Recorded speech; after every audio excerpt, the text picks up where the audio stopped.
sakit niya eh. Masakit siya talaga. Pero, actually, I remember when I was younger, prepare ako eh. Like, sinabi sa akin na ng mga boss ko sa Itbulaga, sinabi na Malu, they were very open. Na, ano may nangyayari yan na tinitawag sila ng awkward stage. Diba? Mag-awkward stage. So, mentally, na-prepare ako. But the emotional part of that, yun na parang, kasi akala ko pag na-prepare ko yung utak ko, ganun kadaling tanggapin. But during that time when, kasi honestly, kahit nung time na laos ako, I never stopped learning eh. Para mas tumobol time pa nga eh. Kasi, you know, I was supporting my family. So, since nabawasan yung income ko, kailangan ko maghanap ng iba pa, di ba? So, I never felt like I stopped working. Pero, the feeling of, you know, before, kahit saan ka magpunta, humili ka na.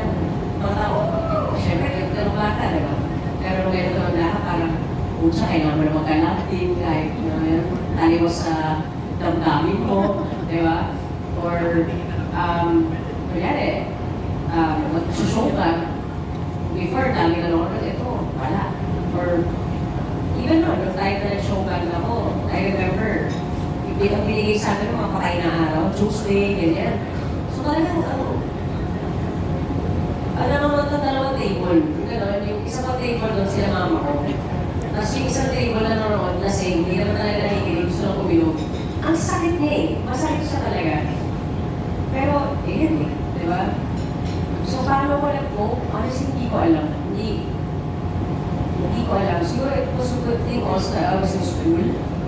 Kumbaga, kasi imagine mo kung talaga, ito na yung mundo ko. Siguro it would be harder.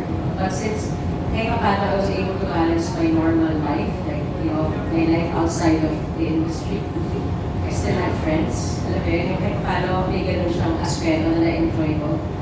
But syempre, at the end of the day, parang ito lang yung alam kong gawin eh. Alam mo yun, yung mag-perform, sa'yo ng tao. Tapos parang pakiramdam na hindi ka mahal-mahal. Pero siya eh. Sumasakit siya. Siguro nag-cope ako by not really listening to my feelings.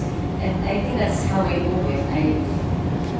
I rarely acknowledge my emotions outside of the stage. So, feeling ko ganun siya.